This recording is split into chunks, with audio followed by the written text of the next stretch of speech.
Are we so dumb that we give, in the last days of our life, we give away everything we've accumulated to all these people you don't even know?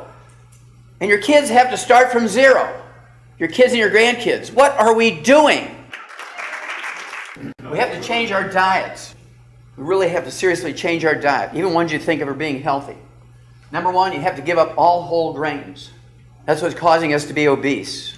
People don't have beer bellies today, but they do have bread bellies and grain bellies, and here's why. Doctors know nothing about nutrition. After 14 years of medical school, they get 30 minutes of nutrition, and they don't even get a test on it, so most of them are in the bathroom smoking pot because they know they're not going to get a test on that 30 minutes of lecture.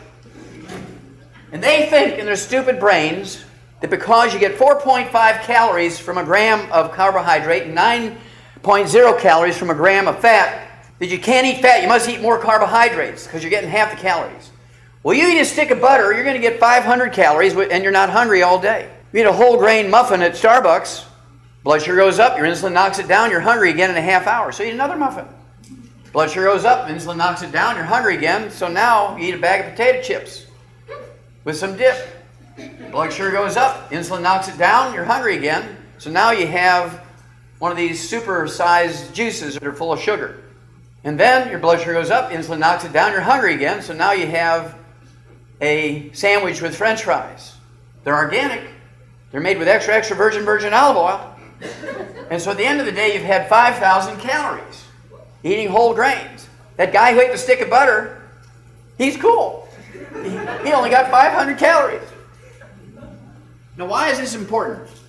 Well, there's about 10 of these around the Beltway in Chicago because the average age of first diagnosis of colon cancer now is 25. Used to be 55. And that's because our kids are eating fried foods and processed meats with nitrates and nitrites in all 3 meals every day and every snack. Forget the sugar! This is a real problem here. The sugar is not the cause of you being obese, it's the whole grains. Now, in dogs, we spent $100 billion perfecting dog food. We spent $100 billion perfecting dog food. We've tripled the lifespan of dogs. 6 years ago, an old dog was 8 years old. Today, an old dog who's fed nothing but a good branded dog food is 25. We've eliminated 900 different diseases in dogs that still plague people. We've eliminated every birth defect you can name in dogs, and 10 times that many you can't name by preconception nutrition with these dog foods that we've spent $100 billion on perfecting. Now, if you were to give table scraps to that same dog, that dog will live 8 years of age and die of some horrible collection of diseases. Heart disease, cancer, arthritis, dementia, thyroid problems. Really weird stuff for a dog if you feed him table scraps. So here it comes. Why do you feed your kids, your grandkids, food that will kill a dog? Oh, those poor people, this is so terrible. Those poor people, they have to eat dog food. They're so poor. They live to be 85. You know, the average medical doctor lives to be 56. The average middle-class person in America who cooks their own food that they buy at the grocery store lives at 75. People living under the bridge who eat dog food live to be 85 because they eat dog food. Why do you think they have a USDA inspection sticker on all canned dog food? Because more dog food is eaten by people than dogs eat dog food. So we came up with what we call 90 for Life. It has all known essential nutrients in it, 16 minerals, 16 vitamins, 12 essential amino acids, 3 essential fatty acids. It breaks down like this. 60 minerals, 16 vitamins, 12 essential amino acids, 3 essential fatty acids. You notice that carbohydrates and sugars are not one of the essential nutrients. Carbohydrates and sugars are not essential nutrients. You do not need to consume them. Your body will make them from fats and proteins. You do not need to eat carbohydrates and sugars. They're not essential nutrients. Can you name me any disease you will get when you avoid carbohydrates or sugar? No. There's not a single disease you will get. So it's not an essential nutrient. You don't get disease when you don't have it, and you can make it. So carbohydrates and sugars are not essential nutrients. You notice that minerals are 2/3 of the 90 essential nutrients. Plants only need 3 to make good seeds. For the next generation, make the farmer happy by giving him maximum yields in terms of tons and bushels per acre. We need 60. So if you're eating a pretty good slice of organically grown multigrain bread baked with love in the church by the pastor's wife on Sunday, you're 57 minerals short. And bam, you're dead. Plants can make Vitamins, amino acids, and fatty acids by taking CO2 out of the air and use the sun's energy in a process known as photosynthesis. Pump the O2 out in the atmosphere so we can breathe it. Take the carbon, make chains for the vitamins, amino acids, and fatty acids. But plants cannot manufacture minerals. And nutritional minerals do not occur in a uniform blanket around the crust of the earth. They occur in veins like chocolate and chocolate ripple ice cream.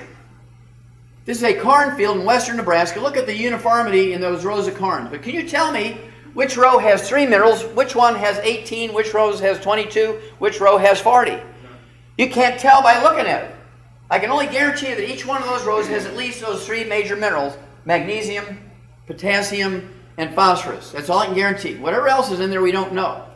In the animal industry, we level the playing field. We put all known essential nutrients in the alfalfa pellets for the cows and the sheep and the pigs and the horses and the chickens and the rats and the guinea pigs and the rabbits and so on.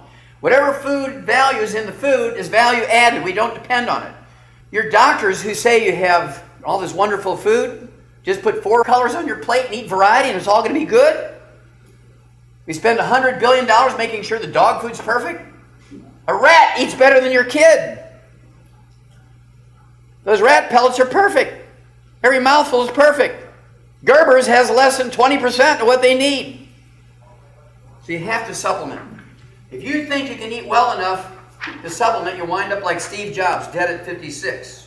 And he could afford good food and a good nutritionist and a good cook and the best food and the best doctors and the best prescriptions and the best insurance.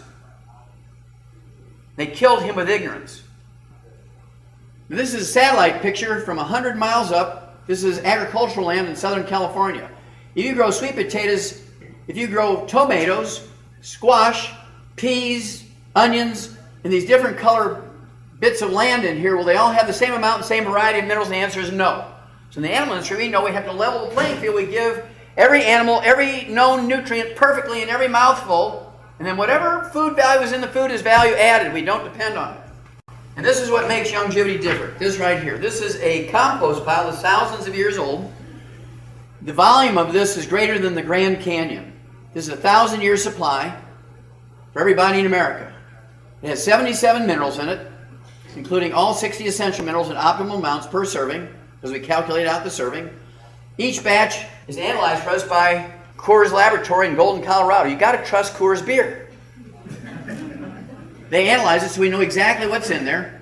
And this is the core of everything we do. We came up with that 90 for Life program, and it's found in what we call the Healthy Start Pack. And the Healthy Start Pack has 245 nutrients in it, including 115 super juices. How many of you have heard of mangosteen, goji, acai berry, noni juice, pomegranate juice, maki juice? You know the drill. Well, our Healthy Start Pack has 115 of those super juices. It has 130 nutrients in it. All the known vitamins, minerals, amino acids, fatty acids in perfect amounts. Each Healthy Start Pack is designed for 100 pounds of human flesh, just like dog food. Comes in dog food for toy dogs under 10 pounds of body weight, toy dogs under 20 pounds, medium-sized dog 35 to 50 pounds, large breeds 50 to 100 pounds, giant breeds over 100 pounds. Every mouthful is perfect because it's fed to them by body weight. You feed the same sweet potato that you're eating to your 1-year-old baby, you think he can get enough volume on that sweet potato to get anything? No. This is my wife and I's most recent book. We've written 11 books. This is our most recent one. It took us 10 years to put this one together, called Immortality. And we looked at the top 20 longevity cultures on Earth. We wanted to find out what the top 20 longevity cultures on Earth did. We found 25 common threads. We found these common threads in the National Geographic magazine, the anthropology departments of the universities in the countries that these cultures are from the agricultural universities who have all the soil analyses. I mean, this is quite a book when you really read this. It took us 10 years to put that book together. How many of you can remember going to your grandma and grandpa's house or your parents' house and they still had a wood stove or a fireplace? Anybody remember that? Okay, good.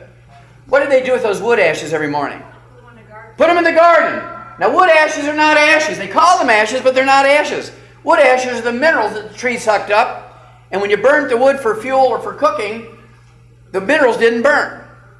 Now, all wood ashes are not the same. All plant minerals that are left over when you burn wood are not the same. Sometimes there's only 3 minerals in there. Sometimes there's 25, sometimes there's 50, sometimes there's 80, depending on where the tree grew, right?